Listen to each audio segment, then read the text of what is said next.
하고 했는데 뭐 피치 못해서 지금 한승원님만 오셨고요. 한승원님께서 청년이나 도시에 대한 이야기 혹은 아까 발제해 주셨던 분들이 이야기하셨던 것 중에 뭐 궁금하신 점을 이야기하셔도 될 것 같고요. 그래서 먼저 한승원님부터 말씀을 해주시면 될 것 같습니다. 네, 안녕하세요. 오래된 소나무 협동조합 조합원이기도 하고요. 현재 부안군 도시재생지원센터 사무국장을 맡고 있습니다. 한승원이라고 합니다. 네, 오늘 주제가 청년과 도시잖아요. 사실 도시재생에 관한 얘기는 꽤 오래전부터 있었어요. 2000년대 초반.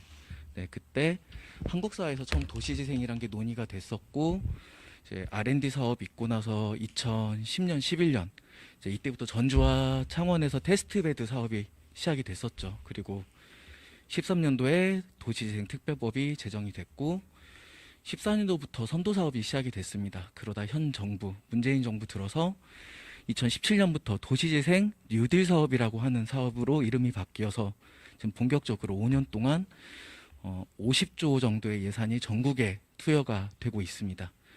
이제 이 도시재생 뉴딜 사업의 목적은 쇠락한 원도심을 물리적으로, 환경적으로, 경제적으로, 사회적으로 활성화시키는 것이 목적이고요. 이제 이런 도시재생 사업과는 별개로 전국에 또 많은 지자체들이 청년에 주목을 하고 있고요. 또 많은 부처 사업들, 예를 들면 중기부, 행안부 이런 곳들에서 또 청년들을 대상으로 한 사업들을 많이 또 진행을 하고 있습니다. 예, 왜 이런 움직임들이 있냐면요. 청년의 인구 유추 자체가 생산 가능한 지역의 생산 가능 인구의 감소와 직결되는 부분이기 때문입니다. 생산 가능한 인구, 경제 활동이 가능한 인구가 줄어든다는 것 자체가 지역이 힘을 잃어가고 있다, 쇠락하고 있다라는 것을 뜻하는 것이기도 하고요. 그렇기 때문에 청년이 지역의 미래다라는 슬로건이 말 그대로 지역의 미래라는 뜻입니다.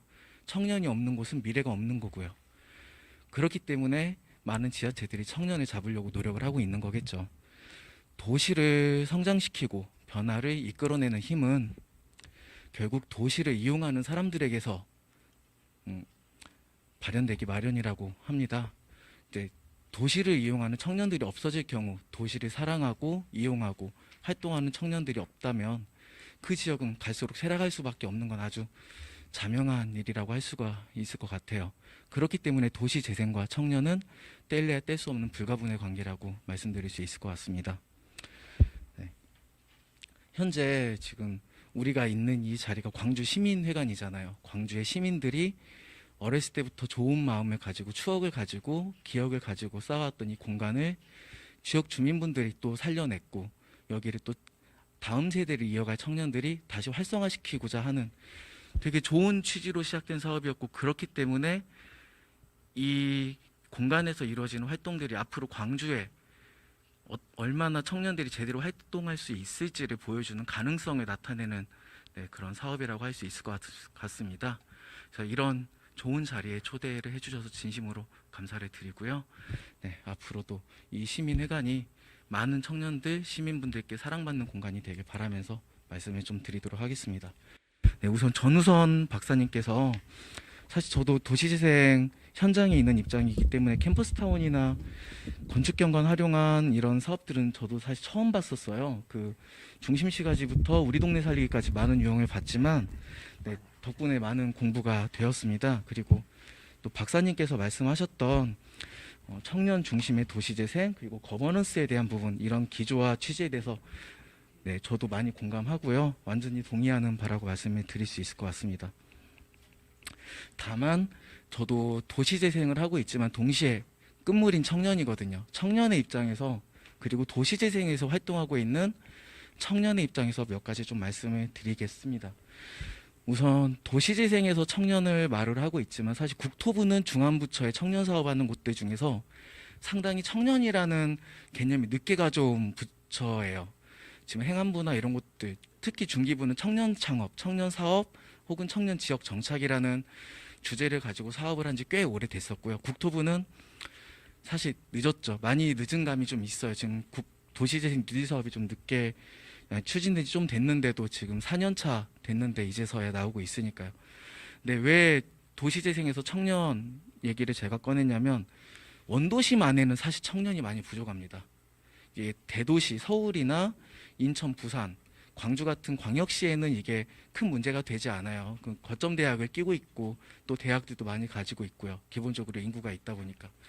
그러나 조금만 건너가서 나주, 순천 혹은 뭐 전주, 익산, 정읍만 가더라도 원도심 내에 청년이 있을 확률은 상당히 낮습니다.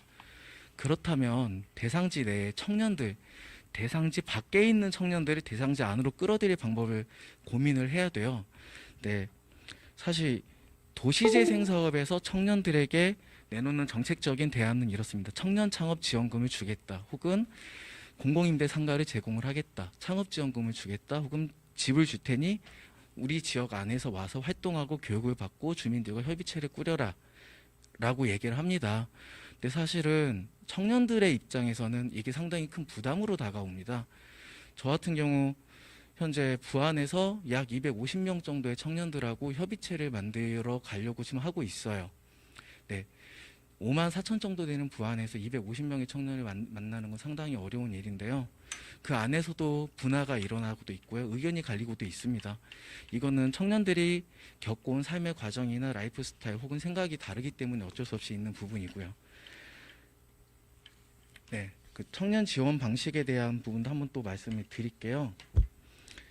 사실 앞서 말씀드린 내용하고 이어져 오는 내용이에요. 업무 공간이나 주거 공간, 판매 공간이 도시재생 사업 앵커 시설로 지어지긴 하는데 넉넉하지가 않습니다. 보통 지금 홍동훈 대표님 같은 경우도 목포로 가실 때 많은 걸 고려를 하셨을 거예요. 연봉, 주거, 이동수단, 청년들이 고려하는 건 상당히 많습니다. 그렇지만 재생 사업에서 청년들에게 제공하는 건 업무 공간이나 혹은 주거 공간 정도가 다고요. 실제적으로 이 사람들이 어딘가로 떠나서 옮겨서 정착하고 활동하는 거에 대한 그 많은 사회적인 여건들에 대한 고려가 부족해요. 그리고 자체적으로 뭔가 해보려고 허그 자금을 융자를 하려고 하거나 빈집을 빌려보려고 해도 사실 이게 제도적으로 상당히 어려운 부분이 많습니다. 사실 이런 문제들을 해결하고 청년 참여를 활성화시키기 위해서는 청년들이 가지고 있는 가장 본질적인 고민부터 접근을 했으면 좋겠다는 의견이 드려요. 사실은 청년들은 뭐 많이 얘기가 나왔지만 불확실성에 근거한 미묘한 두려움, 자신의 내가 과연 여기서 실패하면 어떻게 될까에 대한 두려움에 떠는 그런 모습을 많이 보여주거든요. 이러한 사회에 있어서 불확실성이 높아지고 또 사회에 대한 사람에 대한 신뢰가 약해지는 것이 청년들에게는 이제 벼랑 끝에 몰렸다라는 표현으로 이어질 수가 있는 부분이고요. 또 잘못된 선택에 대한 부담을 개인이 오롯이 지기 때문에 이런 게 더 심화되는 것이 현실입니다. 도시재생에서 청년들이 활발하게 참여하기를 바란다면 청년들이 실패에 대한 두려움을 덜어낼 수 있도록 실패해도 괜찮은 환경을 제공해야 된다고 봐요. 단순한 창업이나 뭐 주거만 제공하는 것이 아니라 너희는 얼마든지 도전을 해도 된다. 떨어지면 끝이 아니라 다시 일어나서 나갈 수 있다. 라는 거를 차라리 재생사업 내에서 시스템화시키고 받쳐줄 수 있는 그런 것이 필요하다고 보고 있어요. 그러니까 청년을 재생사업의 수단이 아니라 그 지역의 재생을 위한 투자의 개념으로 청년들에게 접근을 해줬으면 좋겠다는 말씀을 좀 드리겠습니다. 사실 청년들을 대상으로 창업을 해라 혹은 마을관리 협동조합을 만들어라 뭐 이 지역에서 살아라라고 하는 건 청년들에게 뭔가 역할을 강제로 부여하는 거고 힘들어하는 청년들에게 비빌 언덕이 돼주는 게 아니라 청년들을 비빌 언덕으로 삼는 거라고 생각이 들어요. 네. 그렇기 때문에 정량적 성과가 아니라 이 친구들이 실제로 정착할 수 있는 많은 부분에 대한 걸 사업에 반영할 수 있게 제도적인 부분이 마련이 된다면 청년 참여가 활성화될 수 있을 것이라는 생각을 합니다. 그리고 사실 이런 부분은 괜찮아 마을이 보여준 활동이 도시재생이 많은 부족한 부분을 채워줄 수 있는 부분이라고 생각을 해요. 또 괜찮아 마을에 대해서는 반대로 도시재생의 이런 정책적인 부분이 많이 보완이 될 거라는 말씀을 미리 드리면서 홍동우 대표님께도 말씀을 좀 드리도록 하겠습니다. 기존의 도시재생이나 이런 정책적인 사업에서 사회적 기업이 몇 개 생겼냐, 상생협약을 몇 건을 했느냐, 네. 청년 참여 몇 개 했냐, 이런 정량적 지표 위주의 사업이 이제 사실 지역 정착으로 이어지는 건 아니라는 말씀을 드려요. 오히려 지역에서의 생활이, 그리고 지역에서의 경험이 정착을 통한 지역에서의 삶으로 이어지는 큰 그림이 될 수 있을 것이라고 보고 있고요. 그렇기 때문에 항상 괜찮아 마을의 활동에서 네, 늘 저도 에너지를 얻고 또 공감을 하고 있다는 말씀을 드리겠습니다. 그렇지만 또 홍동우 대표님께도 말씀을, 네, 정책적인 입장에서 말씀을 좀 드려볼게요. 어떤 지역의 재생을 위해서는 특정 주체의 활동만으로는 좀 부족하다는 말씀을 드리고 싶어요. 도시 공간은 특정 청년 주체만 혹은 어르신들만 이용을 하는 게 아니라 청소년이, 청년이, 시니어 혹은 남성 혹은 여성 다양한 주체들이 이용을 하는 것이 도시라는 공간이고, 그 각각의 주체들의 관점에서 도시를 바라보고 각자가 발견한 지역의 문제를 함께 해결하려는, 네, 활동이 필요하다고 봐요. 그게 사실 거버넌스고 그거를 해나가는 게 이제 도시재생 활동이라고 보고 있습니다. 제가 두 분의 발표문을 사실은 PPT로만 봤기 때문에 오늘 어떤 말씀을 하실지 잘 몰라서, 예, 코끼리 만지듯이, 눈 감고 코끼리 만지듯이 이제 그렇게 보고 지금 왔었는데요. 제가 괜찮아 마을에 바라는 거는 기존의 청년들의 유토피아라는 이런 모습보다는 이 목포라는 지역에 자리 잡은 청년들이 지역사회에 어떻게 융화되어 가는지, 그 지역의 문제를 어떻게 같이 공감하고 해결해 나가려고 하는지, 그런 움직임을 보여주시는 게 앞으로의 이제 움직임이 저는 더 긍정적인 요소가 될 거라고 보고요. 또 만약에 괜찮아 마을이 그렇게 지역사회의 다른 주체들과 어우러져서 그런 활동을 한다면, 그러니까 청년으로서의 활동이 아니라 지역 주민인데 청년인 사람으로서 활동을 해준다면 그게 도시재생의 가장 큰 성공 요인 중에 하나가 될 거라고 보고 있습니다. 그리고 광주 시민회관의 미래도 앞서 이 두 분이 말씀하셨던 거를 같이 보시면 될 것 같다라는 말씀을 좀 드려요. 이 공간은 시민들이 많이 사랑을 해주셨고 또 이용을 했던 공간이고요. 지금 시민들께서 지켜내신 공간이에요. 결국엔 이 공간이 앞으로 어떻게 쓰이느냐는 이 공간을 이용하는 사람들에게서 결정이 될 거라고 보고 있습니다. 그렇기 때문에 광주에 계신 많은 시민분들, 그리고 이 공간을 이용할 청년분들께서는 어떻게 이 공간에서 많은 추억을 만들어낼지, 그리고 이 공간을 얼마나 잘 활성화시킬지를 여러분들께서 같이 고민을 해주셨으면 좋겠어요. 그리고 행정에서는 그런 분들이 어떠한 상상을 하셔도, 어떠한 활동을 하셔도 잘 해낼 수 있도록 뒷받침을 해주셨으면 좋겠습니다. 네, 이 정도로 마치도록 하겠습니다. 감사합니다. 저희도 사실 지역에서 청년들이 조화롭게 이제 진짜 그냥 하나의 청년 뚝 떨어진 청년이 아니라 지역민으로서의 청년으로서의라는 말씀 되게 공감하고요. 사실상 저희도 마음은 그렇습니다. 마음은 그렇게 지역에 녹아들고 싶은데, 사실상 우리가 인정해야 될 부분은 너무나 많은 괴리가 벌어져 있더라고요. 사실 청년과 지역이라는 괴리가 아니라 너무 지역에 고령화가 되어 있고 청년들이 떠나서, 우리 특히나 저희가 살고 있는 마을 원도심 같은 경우에는 이게 지역과 청년의 문제가 아니라 청년과 고령화된 인구의 어떤 세대 간의 갈등 문제들이 발생을 하는데, 그런 것들을 풀어가기에 너무 많은 괴리감이 벌어져 있고, 그리고 또 사실 청년들도 저는 알고 있지만 여기에 오는 청년들은 사실상 이제 그렇게 해야 할 이유나 이런 것들 잘 모르는 경우도 많고, 그 방법도 잘 모르는 경우가 많고요.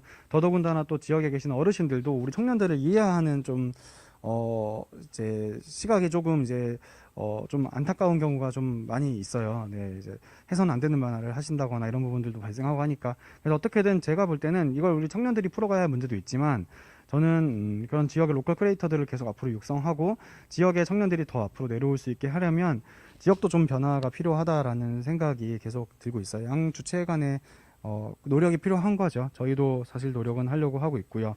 그래서 아까 말씀드렸던 것처럼 이제 이런 거버넌스를 구축을 하려면 지금 기존의 청년을 아까도 얘기했지만 하나의 주체로 인정하고, 그리고 청년들이 주체적인 어떤 활동을 할 수 있게끔, 그들이 하고 싶어하는 원하는 일들을 할 수 있게끔 사회적으로 저희는 이제 도와주십사라고 이제 해서 저희는 이제 이런 말씀들을 드리는 거고요.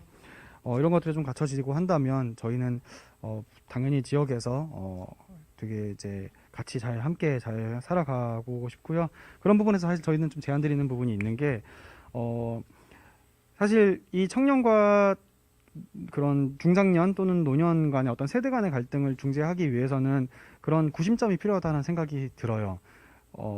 개중에 청년들 중에도 그런 활동들이 이제 익숙하고 그런 능력이 있는 청년들이 있거든요. 그런 이제 청년들이 지역에 먼저 정착을 해서 그 지역에서 살만한 집들을 찾고, 그리고 또 청년들을 좀 이해하시게끔 어르신들을 좀 설득도 하고, 또 새로운 청년들에게 또 어르신들에게 이제 말해야 되는 법들을 더 가르치기도 하는 그런 중간 역할을 하면서 일종의 뭐 물과 기름이 섞이지 않으면 그들이 이제 비누의 역할을 해서 그런 사람들이 필요하다고 생각을 하고, 저는 그게 로컬 크리에이터의 역할이라고 보고 있어요. 그런데 이런 로컬 크리에이터들이 자발적으로는 사실 할 수 없거든요. 우리도 먹고 살아야 되기 때문에 그런 것들 어떻게 보면 정부나 이런 제도적으로 그런 로컬 크리에이터들을 육성을 해서 앞으로 더 많은 청년들이 올 수 있게끔 하는 게 굉장히 필요하다고 생각을 합니다. 네.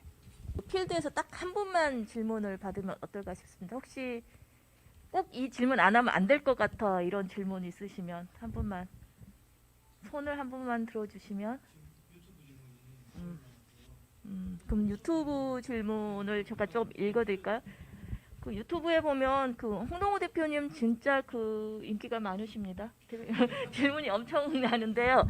제가 일단 뭐 괜찮아 마을을 도시가 아닌 농촌이나 어촌에 적용할 방법은 없을까요? 홍 대표님 말씀 엄청 잘하시네요. 이런 칭찬도 청년이 맞으신가요? 이것도 질문일까요? 그다음에 그 사업 모델이나 수익 창출 부분에 대해서도 궁금합니다. 이런 질문도 있네요. 그 다음에 조금 내려보면 전우선 박사님도 인기 좋으십니다. 그 아까 제시하신 청년 참여 사례 중에 가장 활성화된 것은 무엇인가요? 또 그 이유가 궁금합니다. 이런 내용도 있고요. 도시계획과 학생인데 도시재생이 앞으로 유망할까요? 이런 질문도 있습니다. 상상하기에 현실을 어떻게 극복해야 될까요? 뭐 이런 질문도 있는 것 같은데요. 일단 방금 읽어드린 내용에 대해서 조금씩만 간단하게 말씀을 해주시면 좋을 것 같습니다. 하게 필드에 계신 입장으로서 판단을 해주신 것 같아요. 저도 굉장히 공감하는 부분이고 발표 때도 그렇게 말씀을 드렸던 것 같은데, 이게 청년을 지원하기 위해서 국토부 사업이 좀 뭐 늦었다, 이거는 뭐 시기적인 부분 늦었다 빨랐다는, 글쎄요, 지금도 빠른 걸 수도 있다라는 의미로 저는 좀 좋게 해석을 하고 싶고, 그런 측면에서 아까 이제 제가 오늘 최종 바뀐 발표 자료가 먼저 좀 세팅이 안 됐는데, 최근에 국토부도 뭐 도시재생 청년 혁신 스타, 뭐 뉴딜 청년 인턴제, 그리고 뭐 내부적으로 그런 것들을 하기 위한 예비적 사회 기업을 지원하는 것, 그리고 컨설팅단을 운영하는 것, 아무튼 그 정책적뿐만 아니고 저희 활성화 계획을 수립하는 도시재생 뉴딜 사업뿐만 아니라 전반적으로 정말 이 나라의 재생이나 상권 활성화나 이런 측면에 있어서 좀 국토부도 많은 노력을 좀 하고 있고 단계별로 지원을 좀 강화하고 있다라는 말씀을 좀 추가적으로 좀 드리고 싶고요. 그러기 위해서 조금 더 드리고 싶은 말씀은 허그나 이런 부분에 물론 청년분들이 직접적으로 접근하기는 굉장히 저도 어렵다는 거에 굉장히 공감을 하고요.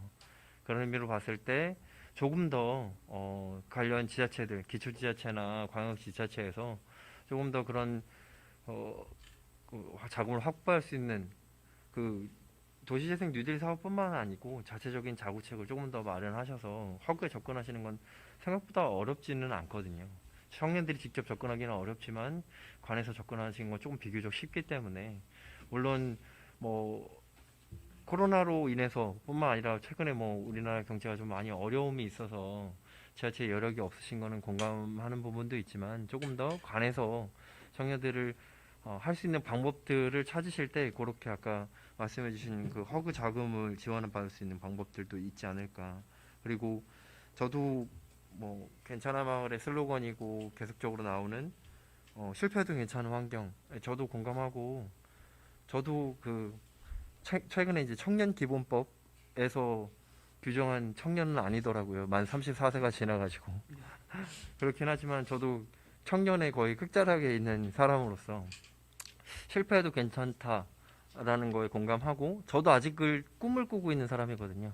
저도 되고 싶은 것, 하고 싶은 것 많은데 청년들이 도시재생 사업을 통해서 하고 싶고 되고 싶은 것들을 진짜 이뤘으면 좋겠고 그러기 위한 대표적인 분으로 이제 대표님이 오늘 와서 해주신 거에 저도 실질적으로 많이 들었고 보긴 했지만 오늘 직접적으로 또 말씀을 들어보니까 굉장히 그런 열정이나 이런 것들이 좀 느껴져서 저도 앞으로 컨설팅 할 때 또 괜찮은 마을을 또 벤치마킹해서 많은 부분 또 많은 지자체에 홍보하고 그런 사업의 내용들을 좀 더 앞으로 이제 대표님과 관계를 통해서 더 재생 사업에 좀 투입할 수 있도록 저도 노력을 하겠다는 말씀 드리면서 마무리하겠습니다. 감사합니다.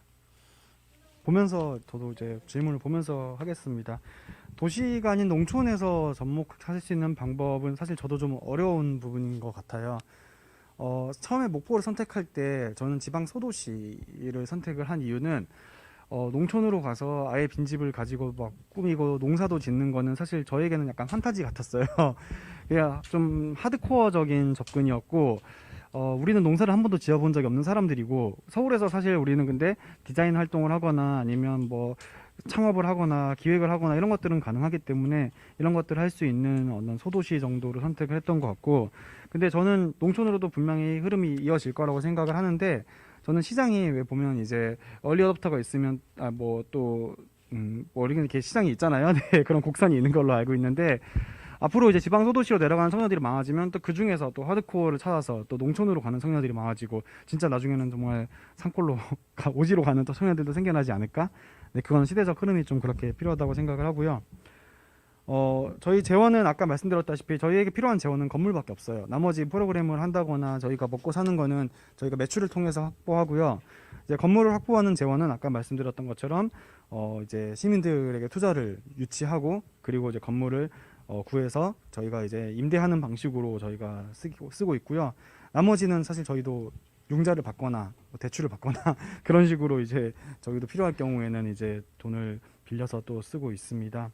저는 청년이 맞냐고 여쭤보셨는데 아까 말씀하신 것처럼 그 기준으로 저도 이제 청년을 살짝 벗어나고 있는데 유엔 기준으로 또 65세까지 청년이라는 얘기를 들었어요. 아직 많이 남았지 않나라는 생각을 합니다.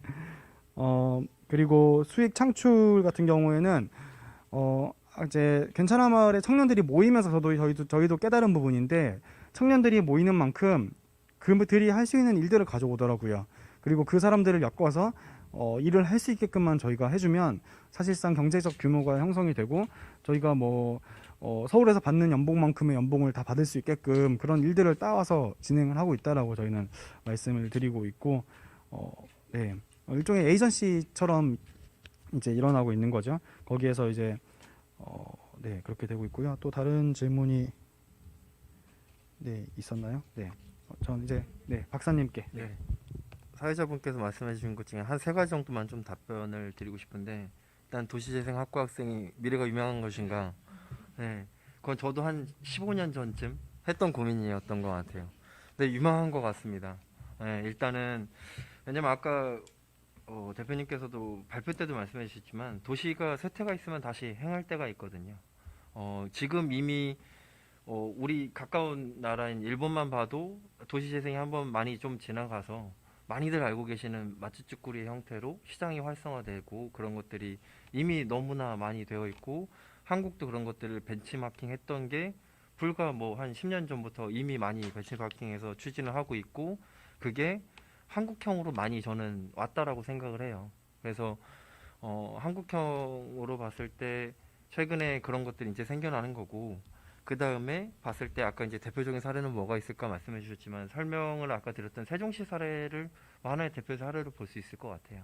좀 전에 대표님께서도 말씀해 주셨지만 결국 강원도 오지에서 뭔가의 창업이 일어날 거는 거기만에 필요한 아이템이 필요한 사람들에 대한 니즈와 그걸 하실 수 있는 분들의 역량이 합쳐져서 만들어질 거라고 생각하거든요.